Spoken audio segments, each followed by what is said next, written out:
Jake Kinney, everyone. Please put your hands together for Jake Kinney. Jake Kinney's awesome. He's not performing. Like, he just walks in, like, his cardigan sweater buttoned all the way up. Like, real serious. Like, I just took an exam today and a Jewish star. Wow, nice. Is there a Jewish Valentine's Day? Like, is that a different thing? No? Like, it's like a menorah shaped like a heart and a bunch of... That'd be awesome. Ladies and gentlemen, just so you guys know, there's a few new people out here, so, I have a daughter. She is 4 years old. I love her to death. Her name is Kayla J. She's the cutest thing in the world.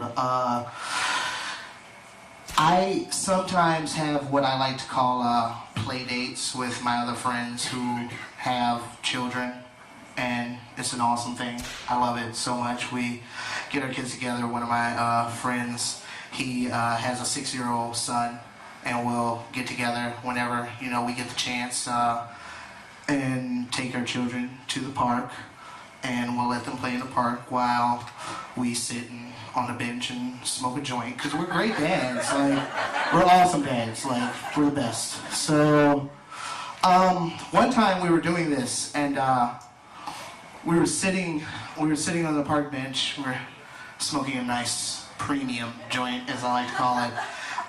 And all of a sudden, I see his son running around, like, chasing these girls around, like, you know, whatever. And I lean over to him, and I'm like, hey, your son's a pimp on the playground right now. And he leans back over to me. He's like, yeah, you know what they say, young, dumb, and full of cum. And I'm like, wait, what?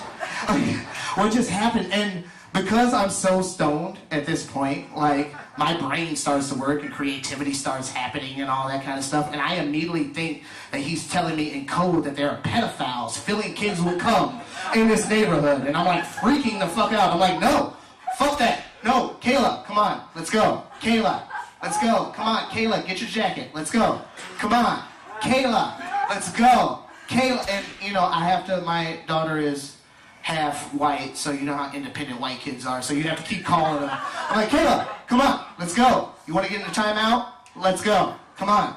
Kayla, come on. Let's go. And eventually I get so fed up that she's not listening to me that I just yell the first thing that comes in my mind, which is, you want to get filled with cum? Let's fucking go. Well, what I didn't realize is that all of us, like, what the creativity that I was having in my brain, the other parents who were standing around watching their kids, they had no idea what the fuck I was thinking. So, me, just some black guy yelling at some really cute biracial kid, like, hey, you want to get filled with cum? Let's get in the car. Like, all of a sudden, you know. So, I don't hang out in Valpo anymore. Like, it doesn't happen. You guys ready for your next comedian? Are you? Ladies and gentlemen, I am very excited to see this lovely lady on stage right now. Ladies and gentlemen, please put your hands together, and please, she can slap me if I pronounce this wrong. Luciana Bonifazi. Ladies and gentlemen, put your hands together for Luciana Bonifazi. Yeah, I have a super ethnic, crazy name, Luciana Bonifazi. Bonifazi means pretty face in Italian, and Luciana means just another.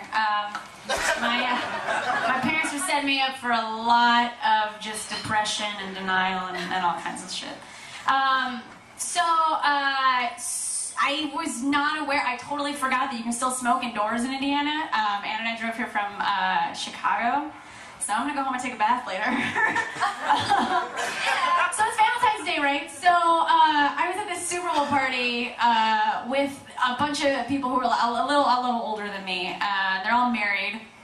And I realized at that Super Bowl party that I'm not ready for marriage, and this is why. There was a wife there who was talking about how for Valentine's Day, her husband was buying her new tires for her car, and that was her gift. And I was like, yeah, I'm not ready for that yet. I still want a couple more years of, like, dumb candy and, like, a weird card and shit. Like, let's keep it special, y'all. Tire, like, who gets some tires? Like, oh, the tread. It's really nice tread on the tires. I can drive better now. He really cares about me. So I'm not ready for marriage. Also, I'm not ready for kids yet. And I know this because I was thinking the other day about how cell phones are a lot like babies because they're really expensive, right? And you have to take care of them, and sometimes you leave them in the back of the cab because you forget about them.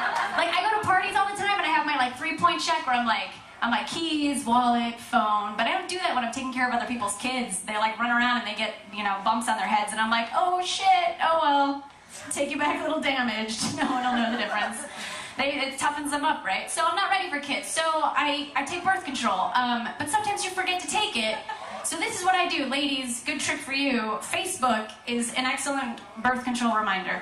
And this is what you do. You get a bunch of people who are older and having babies, and then anytime you see a post about their stupid babies, you get reminded to take your birth control. It's like, oh, Jill's baby can walk now. That's so, oh shit, I didn't take my birth control. Where is it? Yeah, so that's good. I don't have kids yet because I don't want more people inside of me. Like, I feel like all my life people get to be inside me, right? Like, dudes I'm fucking get to be inside me. Babies I have get to be inside me. Who do I get to be inside of? No one. So fuck that, babies. You're not getting inside this girl. So I know what I'm not ready for. You know what I am ready for, though, you guys? I'm ready to be on an episode of Intervention. I'm so ready.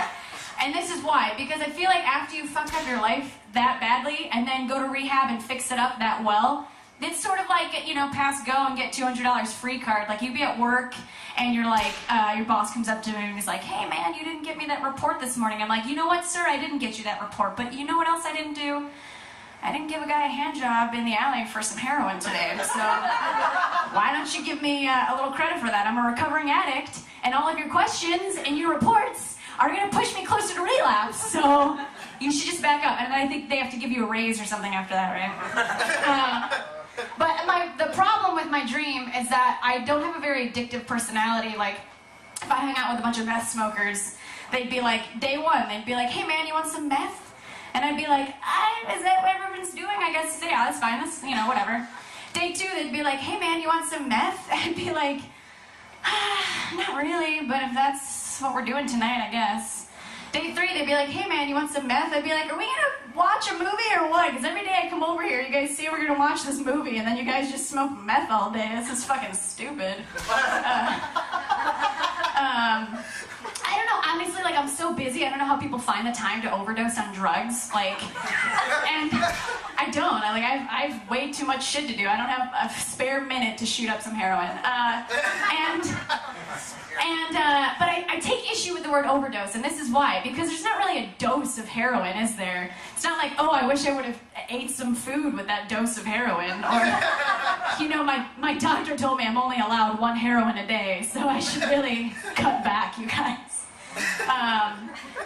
So I've been living in the same place for the last few years in Chicago, and I am the only surviving member of the original 3 people that moved in there. Everyone else has been, like, swapping out, and at one point we needed to find someone, so of course my friends, roommates, girlfriends, brothers, gerbil's son had a friend who needed to be in an apartment for that amount of time. And she was the craziest person I've ever met. Speaking of meth, she used to be a meth addict when she lived in Vegas. She was a major alcoholic.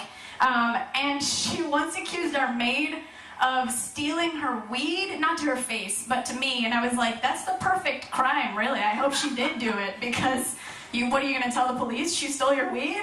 That Rosario is really smart. We should have her back here to clean up things again. So my name, if you can't tell, I'm super Italian. My mom's side of the family is Irish, though, so our parties are fucked up. It's just like a bunch of alcoholic, angry people. And so there are things that my family is not allowed to do. One of which is Disney Scene It. I don't know if you guys have played this game, but basically the way it works is you put a DVD in, and they'll show you a little clip of a Disney movie, and then you have to answer a question, like, oh, the mouse was hiding in her shoe.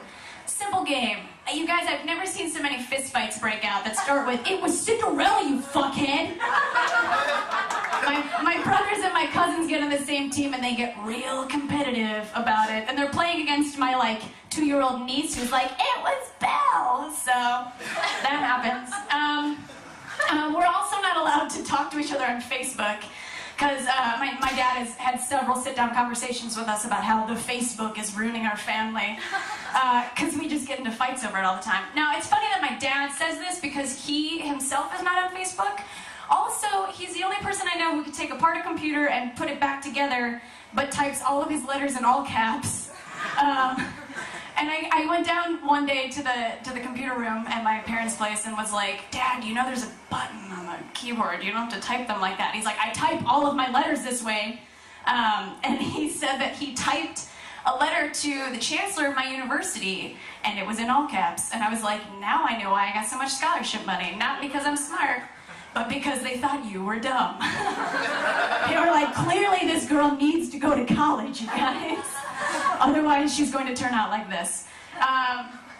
Yeah, so I was staying at my parents' place last weekend, and my brothers, one is up in Milwaukee in college, and the other is down in Peoria doing a job.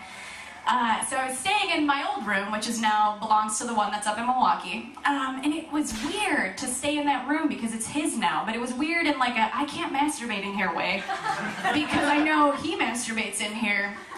Except I did it anyway, because I have no shame, so. I also realized that this particular brother, I've been doing some things too that I probably shouldn't. This guy left his vest at my place, and I was like, oh, I'll give it to Jan, he'll love it. And he wore it, and he's like, yeah, this is awesome. And then he's got like kind of like Bieber hair, so I showed him how to use a straightener, like straighten it out. I realized I'm trying to turn my brother gay, you guys.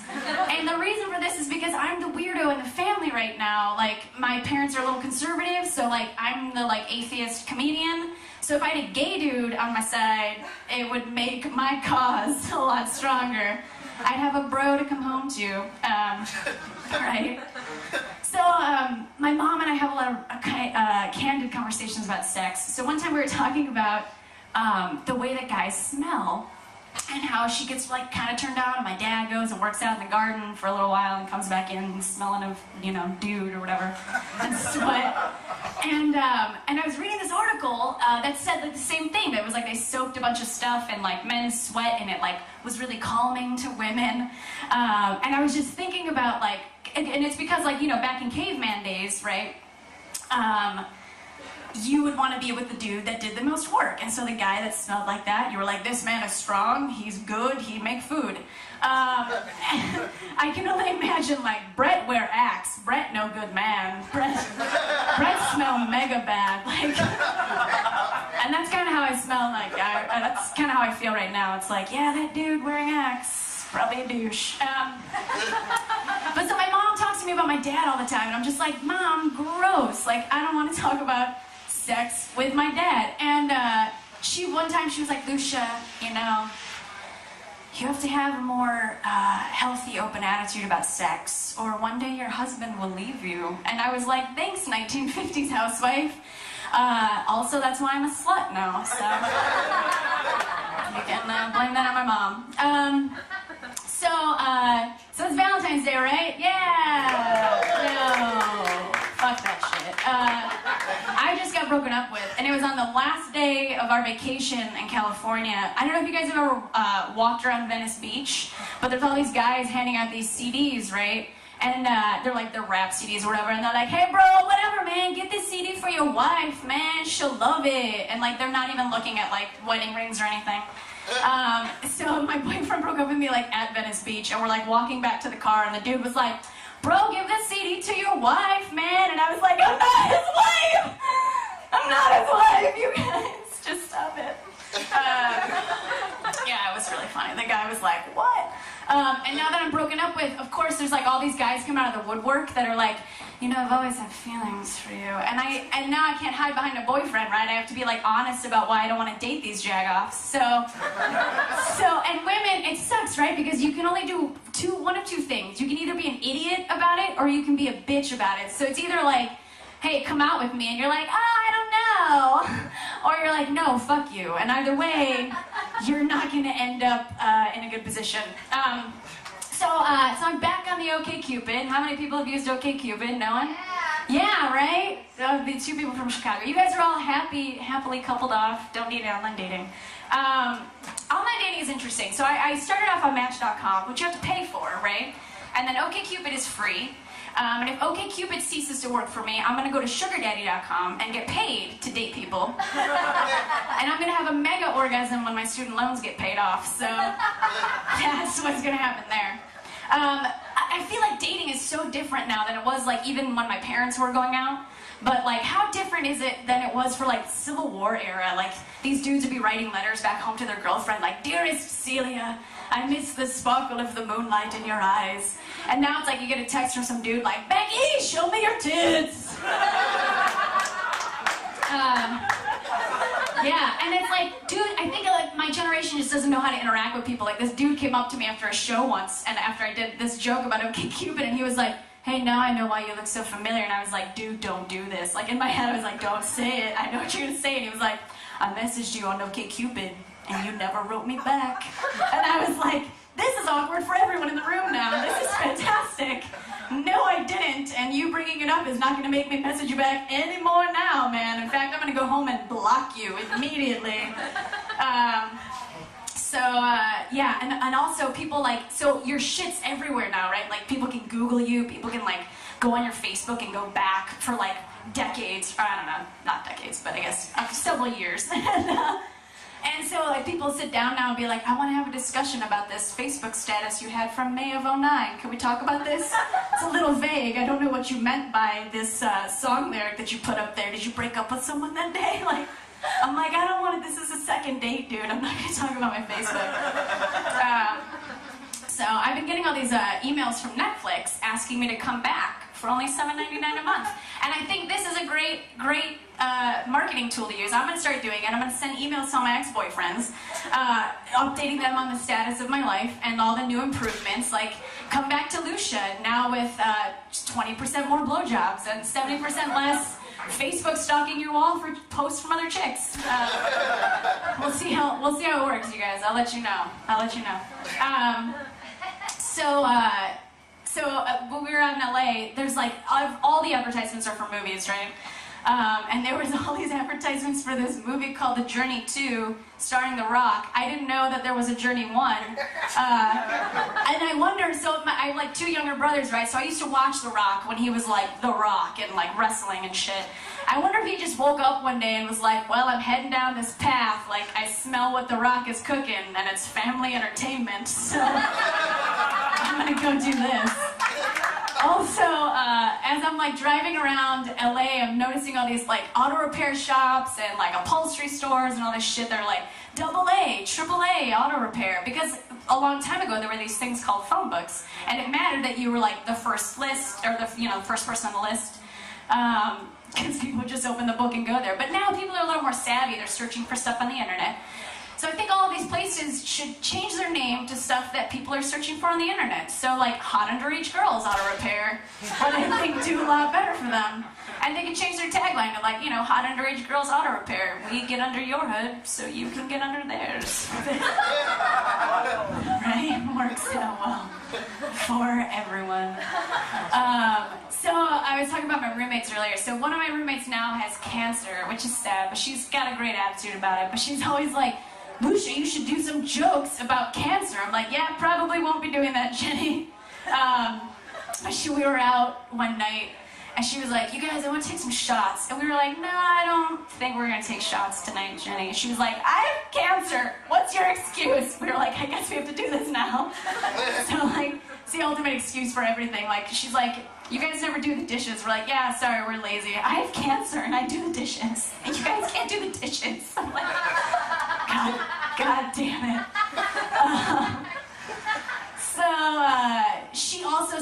She's white, but she's super awkward, and she hangs out with like only Asians, right? So there's all these pictures of her on her Facebook, like, with like a bunch of Asian chicks.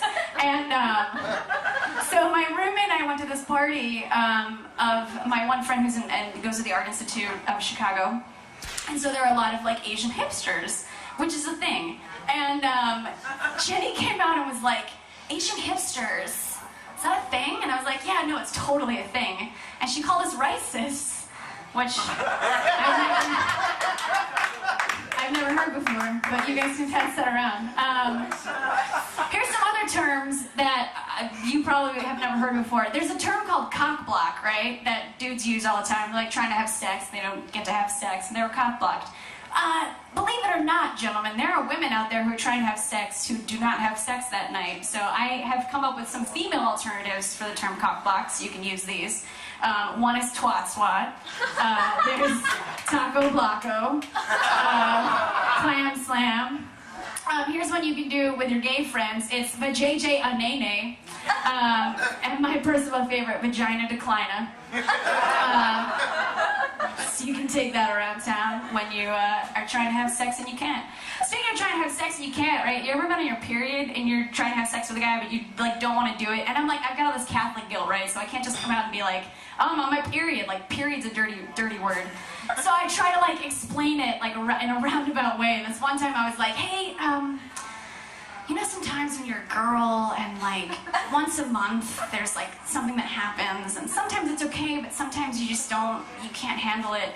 And he thought I was trying to tell him that I couldn't pay my rent that month. He like offered me a rent check. I was like, thanks dude, that relationship did not last long. Just didn't work. I was thinking about the other day that it's funny that we have all these words for people that play different instruments. Like if you play the flute, you're a flautist, right? And if you play the piano, you're a pianist. And if you play the tuba, you're fat. It's just a thing. Oh, that one gets me every time because it's so fucking stupid. I just can't take it. Oh man. Alright. Let's see. Let's do like one more. I'll try to think of something really good that I feel like. Oh, so we're in California, right? And there was this place in San Francisco we were walking by called the Kink Cafe. And it was a place where you can go and like live on all your fetishes, and a coffee shop though, because people want coffee. You know, you get a little tired when you're having sex.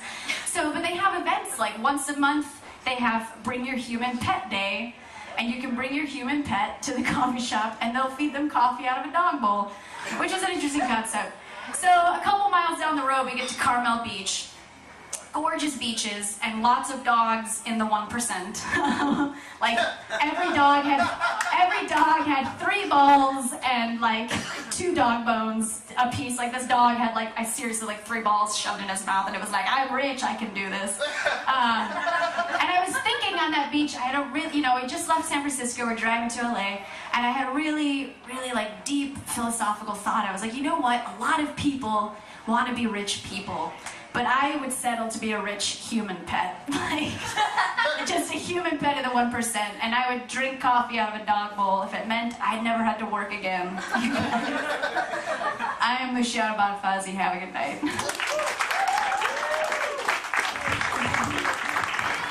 Please put your hands together again. Ladies and gentlemen, are you having a good Valentine's Day so far? Yeah? So, what just happened? And because I'm so stoned at this point, like, my brain starts to work and creativity starts happening and all that kind of stuff, and I immediately think that he's telling me in code that there are pedophiles filling kids with cum in this neighborhood, and I'm like freaking the fuck out. I'm like, no, fuck that. No, Kayla, come on, let's go. Kayla, let's go. Come on, Kayla, get your jacket. Let's go. Come on, Kayla, let's go. Kayla, and you know, I have to... Jake Kinney, everyone. Please put your hands together for Jake Kinney. Jake Kinney's awesome. He's not performing. Like, he just walks in, like, his cardigan sweater buttoned all the way up. Like, real serious. Like, I just took an exam day and a Jewish star. Wow, nice. Is there a Jewish Valentine's Day? Like, is that a different thing? No? Like, it's like a menorah shaped like a heart and a bunch of... That'd be awesome. Ladies, we were sitting on the park bench. We're smoking a nice premium joint, as I like to call it. And all of a sudden, I see his son running around, like chasing these girls around, like, you know, whatever. And I lean over to him and I'm like, hey, your son's a pimp on the playground right now. And he leans back over to me. He's like, yeah, you know what they say, young, dumb, and full of cum. And I'm like, wait, what? Gentlemen, just so you guys know, there's a few new people out here. So I have a daughter. She's 4 years old. Love her to death. Her name is Kayla J. She's the cutest thing in the world. I sometimes have what I like to call play dates with my other friends who have children, and it's an awesome thing. I love it so much. We get our kids together. One of my friends, he has a 6-year-old son, and we'll get together whenever, you know, we get the chance and take our children to the park. And we'll let them play in the park while we sit on the bench and smoke a joint. Because we're great dads. Like, we're awesome dads. Like, we're the best. So, one time we were doing this, and we were sitting